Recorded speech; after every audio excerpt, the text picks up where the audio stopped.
Assalamu alaikum students. I'm your biology teacher, Miss Aisha Abid from Army Public School and College, Khanewal. Today our topic will be plastids. First of all, as we all know, plastids, these are specialized organelles. They are found only in plants and algal cells. They are necessary for essential life processes.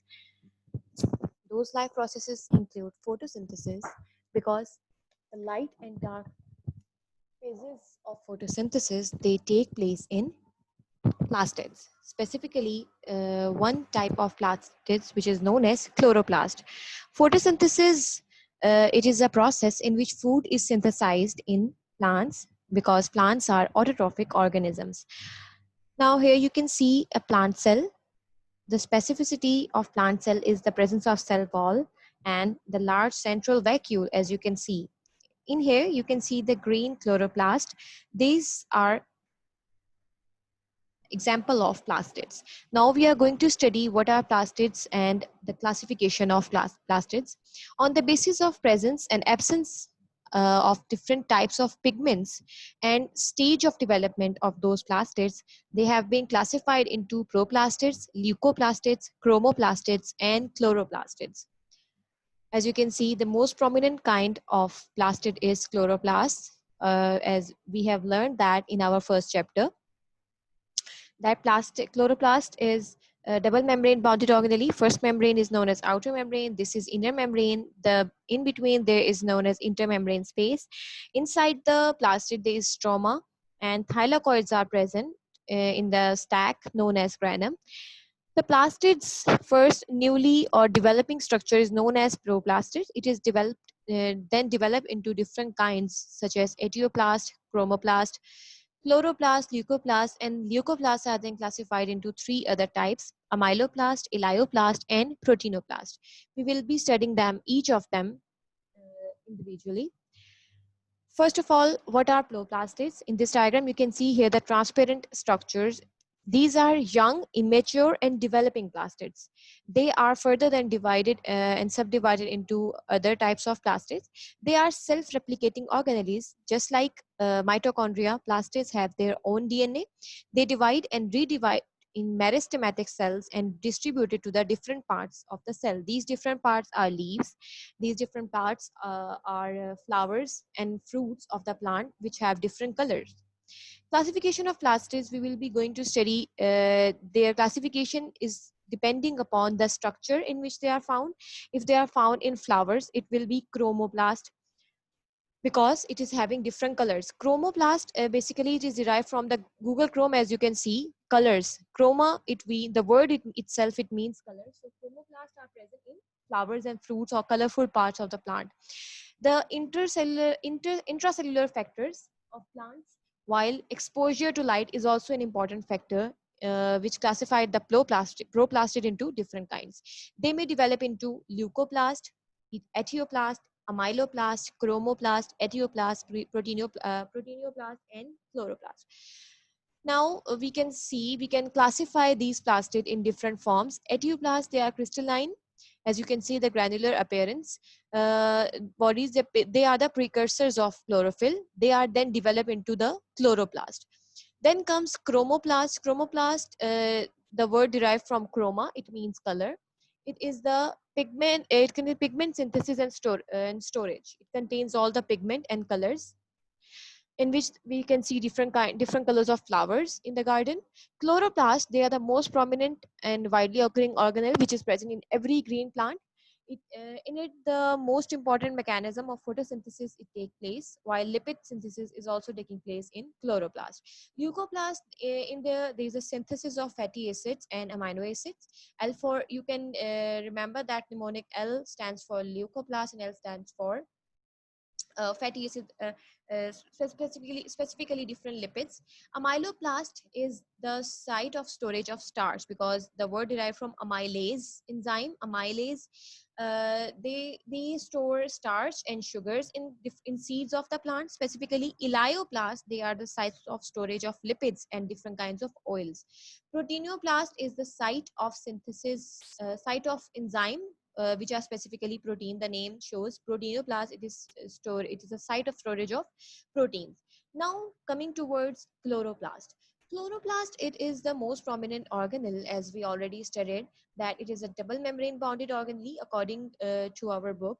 There are certain structures which are present in it, and which are these structures, they are making it prominent among different organelles of plant, specifically the DNA.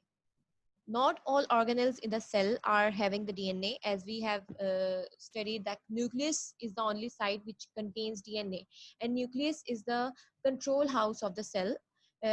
It means that every activity of the cell is controlled by nucleus.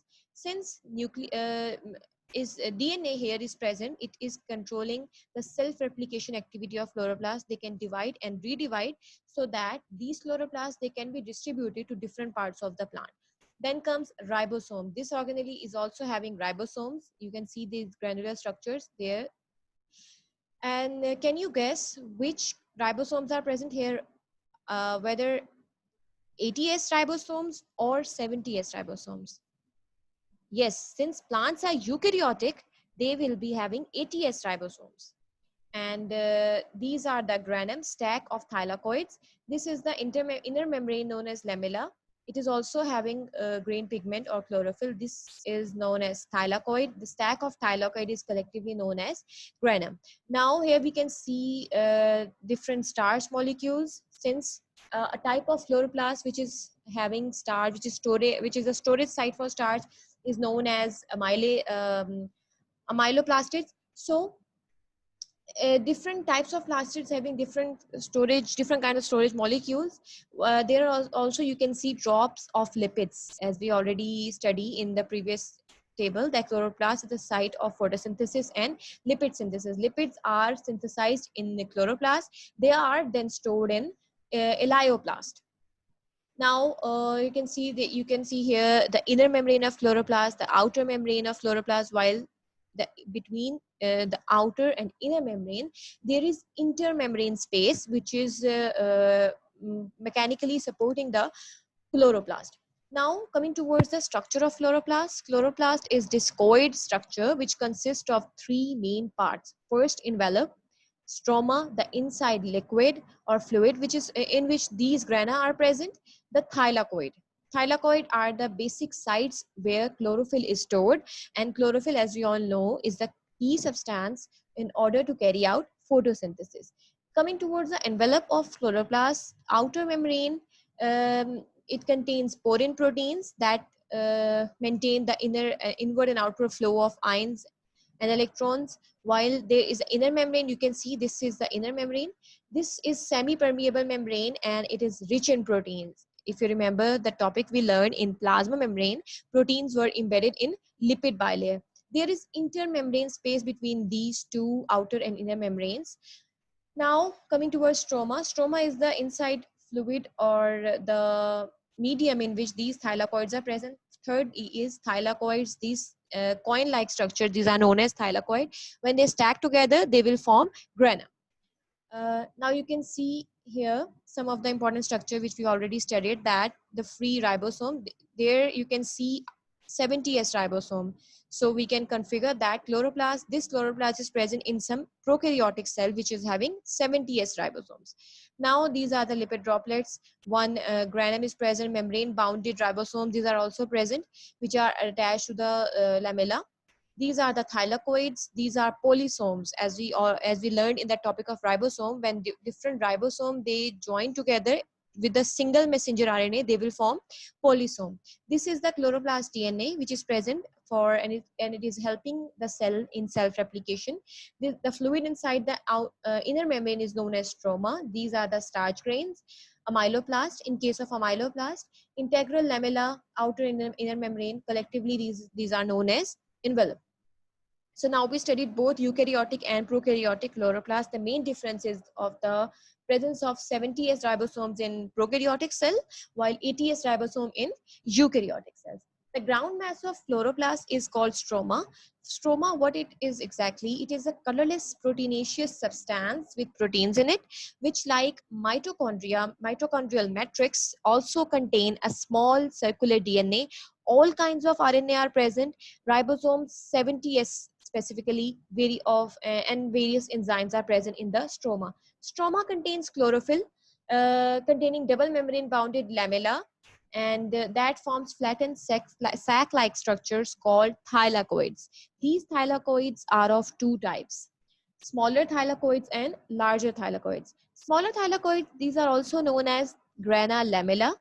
Disc-like sacs which are laid over one another like stack of coins. Each stack of smaller thylakoid is known as granum. Each granum has 25 to 50 thylakoid and 40 to 60 grana in each chloroplast. Photosynthetic pigments are also found in membranes of smaller thylakoid. As we already know that one grana is known, one thylakoid is coin-like structure. It is piled up. 25 to 50 thylakoids are grouped together to make a single grana. So in smaller granum, 40 to 60 grana are present in each chloroplast. Let's make the concept more clear with the help of this diagram. The stroma lamella, these are these structures here present, and these are the grana lamella. Stroma lamella will be having 25 to 50 thylakoids, while each chloroplast will be having 40 to 60 stroma lamella, or 40 to 60 grana in stroma lamella. Thylakoids, each thylakoid here present inside the thylakoid lumen, there is a separate photosystem, there is a separate chlorophyll molecule present to carry out the photosynthesis process. Larger thylakoids are also known as stroma lamella. Larger thylakoids or stroma lamella connect the grana with each other. You can see here, this is stroma. This is grana lamella, the stacks of thylakoids. While in case of stroma lamella, the interconnected, all the granas are interconnected. Here, they connect the grana with each other. These are also known as intergrana. All right. These membrane are colorless, so they do not have pigments. Now you can see here, this is the grana lamella and this is stroma lamella. No pigment is present, but it is connecting different grana together.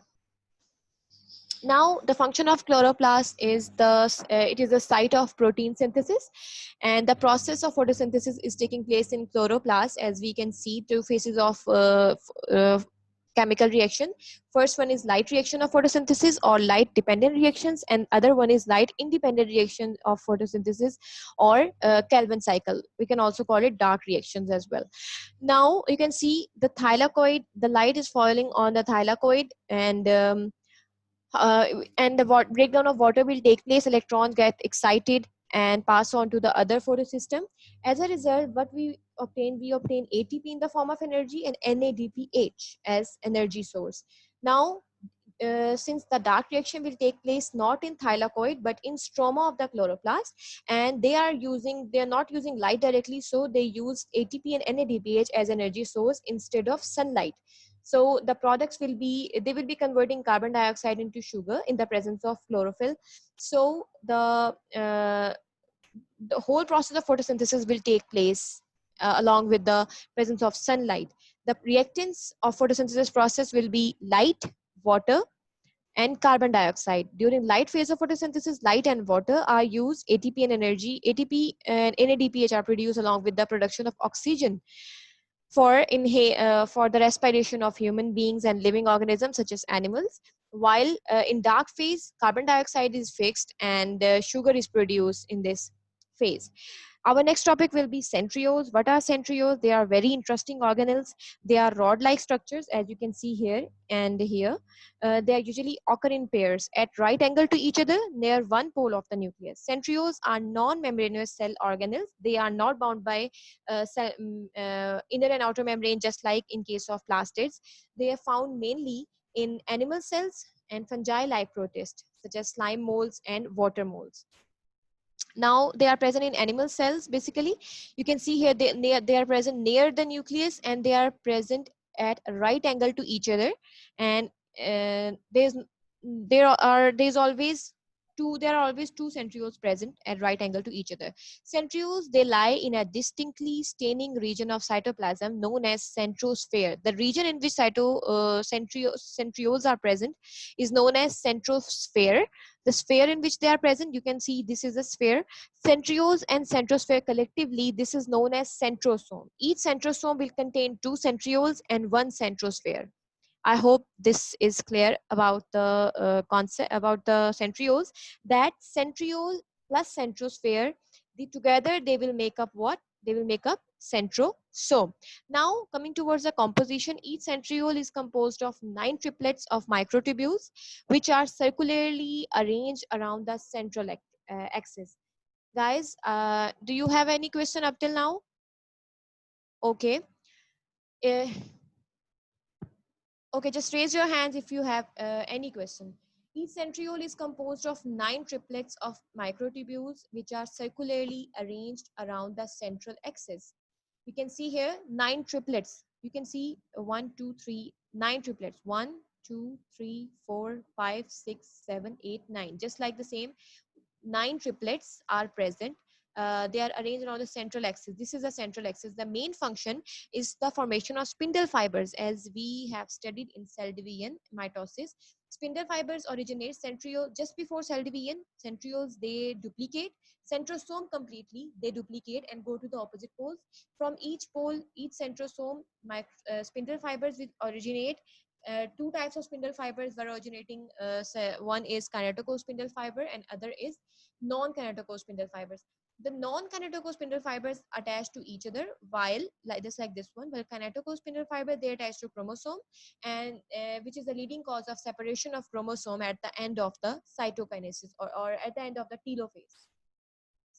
This is the whole composition. The main function of centrioles, as we have discussed before cell division, they duplicate, and each pole migrate towards the opposite pole, and spindle fibers will form.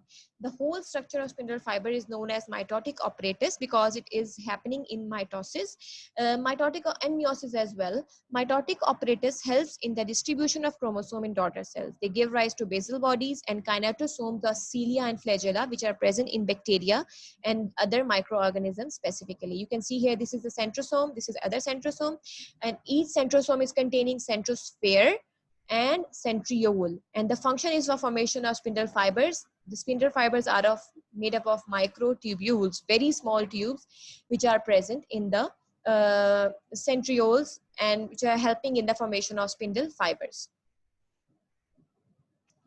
So that was all about today's lesson. If you have any question, you can really ask about it. And let me ask you,